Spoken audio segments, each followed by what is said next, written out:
మోంతా తుఫాను కాకినాడ దగ్గర అక్టోబర్ 28 మంగళవారం సాయంత్రం 7 గంటల ప్రాంతంలో తీరం దాటినప్పటికీ కూడా ఇంకా తెలుగు రాష్ట్రాలను, ఒరిస్సా, ఛత్తీస్గఢ్ ఇలాంటి రాష్ట్రాలను వణికిస్తూనే ఉంది. విపరీతమైన వర్షాలు, ఈదురుగాలు అనమాట. తీరం దాటే టైంలో దాదాపు 100 km/h స్పీడ్తో ఈదురుగాలు వీశాయంట.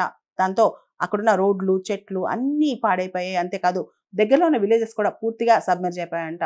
పూర్తి స్థాయిలో కోస్టల్ ఆంధ్రప్రదేశ్ కావచ్చు, నార్త్ వెస్ట్ ఆంధ్రప్రదేశ్ కావచ్చు, తెలంగాణలో సదరన్ పార్ట్ కావచ్చు, ఇదంతా కూడా చాలా వరకు విపరీతంగా వర్షాలు పడుతున్నాయి. ఈ రోజు కూడా అంటే అక్టోబర్ 28 కూడా ముఖ్యంగా విండ్ స్పీడ్ కూడా ఎక్కువగా ఉంది ఈ ప్రాంతాల్లో.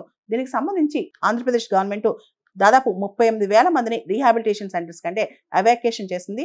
అండ్ ఇక్కడ చూస్తే కనుక 43,000 హెక్టేర్ల క్రాప్ డ్యామేజ్ అనేది కనిపిస్తుంది అనమాట. పంట నష్టం అంటే దాదాపు 1,00,000 మంది రైతులు ఎఫెక్ట్ అవుతున్నారంట. ఆంధ్రప్రదేశ్లో ఏదైతే పంట నష్టం జరిగిందో దానిలో 80% ప్యాడీ, కాటన్ నష్టపోయాయంట. అంతేకాదు ఆంధ్రప్రదేశ్లో హార్టికల్చర్ క్రాప్స్ కూడా తీవ్రంగా నష్టపోయాయి అంటున్నారనమాట.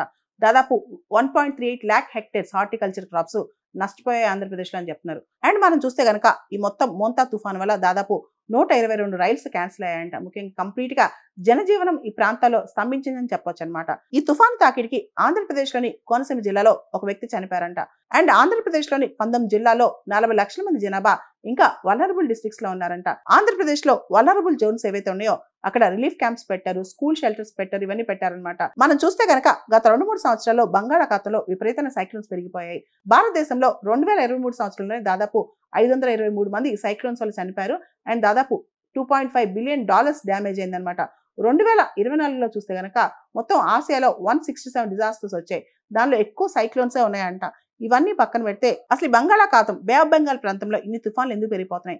సీ టెంపరేచర్స్ రైజ్ అవటం, గ్లోబల్ వార్మింగ్, వాతావరణ మార్పు, క్లైమేట్ చేంజ్, వీటన్నిటి వల్ల విపరీతమైన తుఫాన్ల ప్రభావం పెరిగిపోతుందని సైంటిస్టులు చెప్తున్నారు.